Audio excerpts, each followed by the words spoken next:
प्रधानमंत्री श्री नरेंद्र मोदी ने निभाया अपना वादा, ऐतिहासिक जीएसटी में किया सुधार।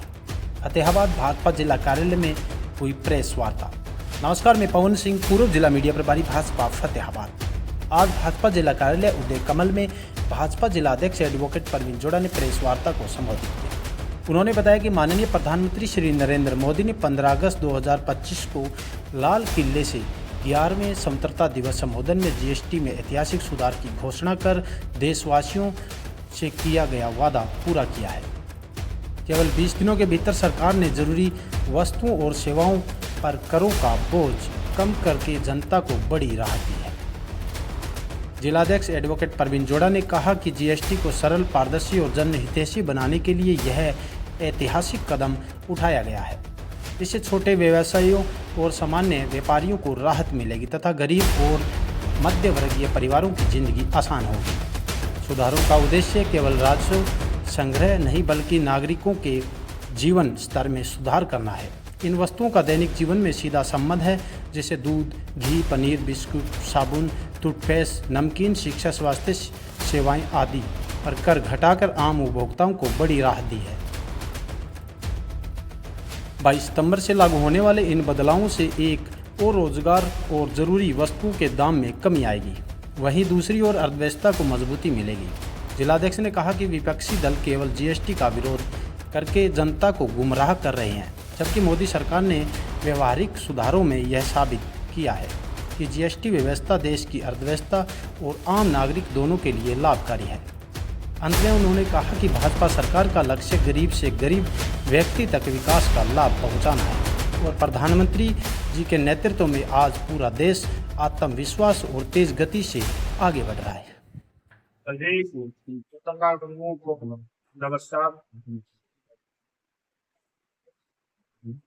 आदरणीय पत्रकार बंधुओं, जैसा कि आप जानते हैं, हमारे देश की सरकार सबका साथ, सबके विकास की अवधारणा में चलते हुए हमारे देश के प्रधानमंत्री आदरणीय नरेंद्र मोदी जी 15 अगस्त 2025 को लाल किले की प्राचीर से देश में टैक्सों के सरलीकरण को लेकर जो एक वायदा किया था, उस वायदे को पूरा करते हुए 15 अगस्त 2025 के मात्र थोड़े ही दिनों पश्चात अभी सितंबर मास में ही next generation tax reforms GST 2.0 का जो बिल लाया गया है, उसके माध्यम से देश के अंदर टैक्स की दरों का सरलीकरण किया गया है।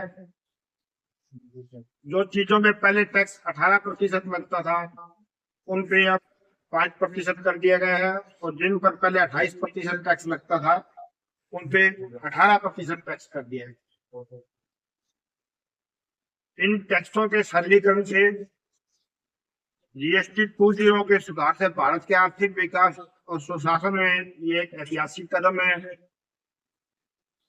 इससे आम जनता को राहत मिलेगी, क्योंकि महंगाई कम होगी और स्वाभाविक बात है कि जब महंगाई कम होती है तो जनता की परचेजिंग पावर भी बढ़ती है, खरीदारी की क्षमता बढ़ती है, और जब खरीदारी की क्षमता बढ़ती है तो बाजार खिलता है, बाजार के अंदर रौनक आती है। अभी जैसा कि हम सब जानते हैं, 22 सितंबर से देश में हमारे बड़े ही माँ दुर्गा का पवित्र त्योहार नवरात्रों का प्रारंभ होने जा रहा है और 22 सितंबर से ही ये टैक्सों में सुधार लागू हो जाएंगे।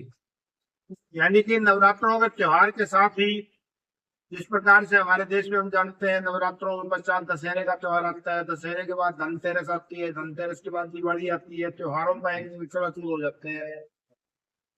अब लोगों के खरीदारी का सिलसिला भी शुरू हो जाता है और खरीदारी का सिलसिला शुरू होने से पहले देश के अंदर टैक्सों की दरें कम करने का सरकार ने जो एक ऐतिहासिक कदम उठाया है, उसका लाभ देश की आम जनता को सीधे सीधे मिलने वाला है। इस त्योहारों के अवसर पर देश के अंदर आम देशवासियों की खरीदारी ज्यादा होगी, उनकी खरीदारी ज्यादा होगी तो बाजार के अंदर भी दुकानदारों को फायदा ज्यादा होगा, दुकानदारों को फायदा होगा तो पूरे देश के अंदर एक प्रकार से ये त्योहार इस प्रकार से इस बार विशेष प्रकार से मनाए जाएंगे क्योंकि लोगों की परचेजिंग पावर इस बार बढ़ी हुई होगी। इसके साथ साथ एक टैक्स की सरल और पारदर्शीकरण भी किया गया है। तो टैक्स की रिटर्न भरने के अंदर पहले कॉम्प्लिकेशन हुआ करती थी, उस कॉम्प्लिकेशन को कम किया गया है और इस एक लोगों को राहत देने का काम इस माध्यम से किया गया है। एमएसएमई का कारोबार बढ़ाने में इससे मदद मिलेगी, नए रोजगार को सृजन मिलेगा, उपभोक्ता मांगों में वृद्धि होगी। जैसे मैंने बताया कि अभी टैक्स कम होने से चीजें सस्ती होगी, लोग ज्यादा खरीद करेंगे और ऐसे अवसर पर जबकि नवरात्रे देश के अंदर प्रारंभ होने जा रहे हैं, ऐसे अवसर पर ये काम करना वास्तव में आदरणीय प्रधानमंत्री नरेंद्र मोदी जी बधाई के पात्र है, धन्यवाद के पात्र है, जिन्होंने पूरे देश को ऐसे अवसर पर एक तोहफा दिया। अभी ना ही तो कोई चुनाव है और ना ही कोई चुनाव का दबाव है, लेकिन फिर भी आदरणीय नरेंद्र मोदी जी ने, भारतीय जनता पार्टी की सरकार ने देश की जनता को यह तोहफा दिया क्योंकि सरकार सही मायने में देश में खुशहाली चाहती है। आदरणीय नरेंद्र मोदी जी भारत को 2047 में जो विकसित राष्ट्र बनाने का सौंपन लिए हुए हैं, उस सौंपन को सने सने बढ़ते हुए ही उन्होंने ये कदम उठाया क्योंकि सरकार का लक्ष्य केवल टैक्सों का संग्रह करना नहीं है। सरकार का लक्ष्य देश की जनता को सहूलियत देते हुए, देश की जनता को सुविधाएं देते हुए, देश की जनता को खुशहाली लाने का काम करने का है। जब कांग्रेस की सरकार होती थी तो उस समय वैट लागू होता था, जिसकी दरें अलग अलग देशों में, अलग अलग प्रदेशों में अलग अलग होती थी, एक समान नहीं होती थी। लेकिन भारतीय जनता पार्टी की सरकार ने, आदरणीय नरेंद्र मोदी जी की सरकार ने, क्योंकि जो दृढ़ निश्चय करने में, दृढ़ संकल्प लेने में समर्थ सरकार भारतीय जनता पार्टी की और आदरणीय नरेंद्र मोदी जी के नेतृत्व में है, तो उन्होंने जीएसटी को लागू किया। जब जीएसटी को लागू किया उसमें भी ये वायदा किया गया था कि समय आने पर इसमें सरलीकरण किया जाएगा। और जैसा कि हम जानते हैं हमारे देश के अंदर बीच में 2000 से लेकर 2022-23 तक कोविड का कार्यकाल रहा और कोविड के उस कार्यकाल के अंदर देश पूरा संकट में था। हमारे देश में कारोबार ठप हो चुके थे, देश का रेवेन्यू कम हो चुका था। तो उस समय इसमें सरलीकरण किया जाना और टैक्सों को कम किया जाना संभव नहीं था।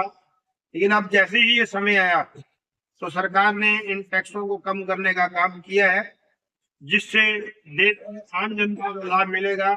पंडित दीनदयाल उपाध्याय की जो अंत्योदय की परिकल्पना है, देश के अंतिम व्यक्ति को, देश के सबसे गरीब व्यक्ति को लाभ दिए जाने की जो परिकल्पना है, उस परिकल्पना को बल मिलेगा। और मुझे अफसोस है इस प्रकार के सुधार को कांग्रेस पार्टी विरोध कर रही है। और कांग्रेस पार्टी का विरोध किस बात पे है? कांग्रेस पार्टी का विरोध इस बात पे है कि एक जो इसमें दो दरें निर्धारित की गई, जैसा कि मैंने थोड़ी देर पहले कहा, 5% और 18% की, एक तीसरी इसमें दर 40% की निर्धारित की गई है। 40% की दर के ऊपर कांग्रेस का विरोध है। मित्रों, इस देश के अंदर कांग्रेस चाहती है कि गुटखा सस्ता मिले। कांग्रेस देश में चाहती है कि जो लग्जरियस गाड़ी है, अब 1200 सीसी से जो कम की गाड़ी है, उस गाड़ी का तो 18% के दायरे में आएगी, उसका तो रेट कम होगा। तो आम आदमी जो खरीद करता है वो 1200 सीसी से नीचे की गाड़ी खरीद करता है। अब क्रेटा गाड़ी है, स्कॉर्पियो एन गाड़ी है, या जो 1200 सीसी से ऊपर की गाड़ी है, जो 2000 सीसी की गाड़ी है या उससे ज्यादा हैवी गाड़ी है, तो हमारे देश में अमीर तबका खरीद करता है, जिसपे महंगाई की ज्यादा मार नहीं है, ज्यादा असर नहीं है। कांग्रेस उनके हित में बोलने का काम कर रही है। कांग्रेस जो हमारे खाद्य पदार्थों के रेट कम होंगे, आम जनमानस के जो जनता के सामान की जो सामान्य जरूरत की चीजें हैं उनके रेट कम होंगे, उनके विषय में कांग्रेस को बोलने का समय नहीं है। कांग्रेस अगर एतराज कर रही है तो इस बात पे एतराज कर रही है कि गुटखे का रेट कम क्यों हो रहा है, गुटखे का रेट अधिक क्यों हो रहा है। जो जर्दा है उसका रेट कांग्रेस पार्टी कम चलता है, लेकिन सरकार की कोशिश ये है कि देश की जनता गुटखा और जर्दा और अन्य जो महंगी शराब है उससे दूर रहे, और अगर कोई समर्थ व्यक्ति लेता भी है तो उससे सरकार को रेवेन्यू मिले। इसी सोच के साथ सरकार ने ये 3 जीएसटी की स्लैब बनाई है। आज की आप सबसे मिलने का जो विषय था, प्रमुख तौर पे ये जीएसटी में सुधार था। इसके अलावा मैं आप सबको बताना चाहूंगा कि कल 17 सितंबर को देश के प्रधानमंत्री नरेंद्र मोदी जी का जन्मदिवस है। जैसा कि हम जानते हैं, तो भारतीय जनता पार्टी केवल राजनीति ही नहीं करती, राजनीति के माध्यम से सेवा।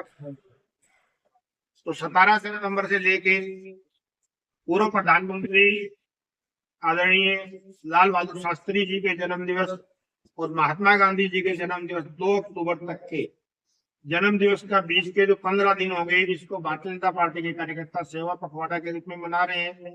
और इस सेवा पखवाड़ा के तहत भारतीय जनता पार्टी के कार्यकर्ता रक्तदान शिविर लगाने का काम करेंगे, रक्तदान करने का काम करेंगे, सफाई बूथ स्तर पर सफाई अभियान चलाने का काम करेंगे, नरेंद्र मोदी जी के जीवन पे प्रदर्शनी लगाकर लोगों को प्रेरित करने का काम करेंगे, भारतीय जनता पार्टी चिकित्सा कैंप लगाने का काम करेंगे, और भी सेवा का कार्य इस दौरान भारतीय जनता पार्टी के पूरे 15 दिन तक करेंगे। इसी बात के साथ मैं अपनी बात समाप्त करता हूँ। आप में से अगर किसी ने कोई सवाल करना हो तो आप साझा कर सकते हैं।